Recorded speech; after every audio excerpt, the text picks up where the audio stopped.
Buongiorno, sono il dottor Tosini del Centro Sperimentale Po di Tramontana. Oggi voglio farvi vedere come si esegue l'innesto orticolo erbaceo nella melanzana, che tutti conoscete. Abbiamo il portinnesto a mia sinistra, nella parte centrale abbiamo la melanzana, la piantina, diretta ovviamente franca di piede, e abbiamo la piantina di melanzana innestata. Quindi ci sono i due bionti, la parte basale il portinnesto, la parte apicale la piantina di melanzana, la varietà che noi vogliamo. Okay?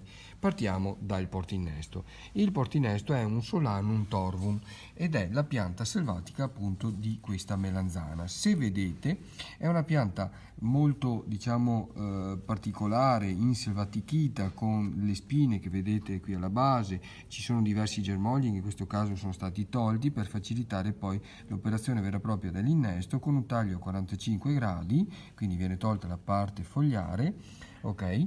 Mentre il nesto, la melanzana, se ne fa un altro taglio a 45 gradi speculare a quello che si è fatto nel portinnesto, e la parte apicale la si porta sopra al portinnesto.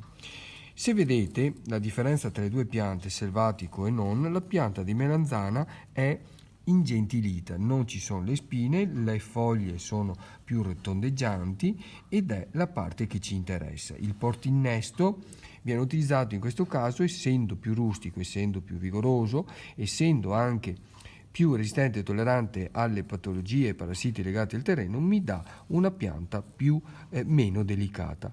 Oltretutto ha un apparato radicale molto sviluppato e quindi mi va a approfondire anche quelle zone meno, per così dire, visitate, e quindi mi facilita l'assorbimento dei nutrienti.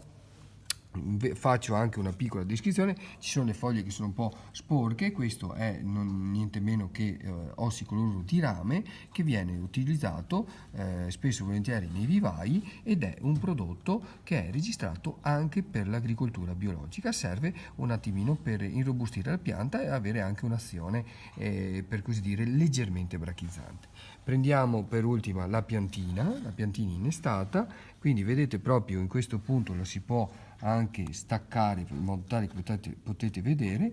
Questo è il bionte, la parte sopra, che viene proprio infilata nella molletta in modo tale da facilitare l'avvicinamento dei due tagli e quindi la cicatrizzazione, l'attecchimento. Vi ringrazio per l'attenzione e vi aspetto per i prossimi video.